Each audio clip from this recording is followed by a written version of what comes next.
வாழ்விலே நீ பாராட்டின தயவுக்கெல்லாம் நான் பாத்திரனல்ல.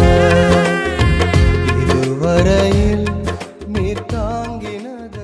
என் ஆத்துமாவே கர்த்தரை ஸ்தோத்திரி, அவர் செய்த சகல உபகாரங்களையும் மறவாதே. சங்கீதம் 103:2. விலகாமலே நடத்தி வந்தி, மாறாமலே உடனிருந்தி. விலகாமலே நடத்தி வந்தி, ஆச்சரியமானவரே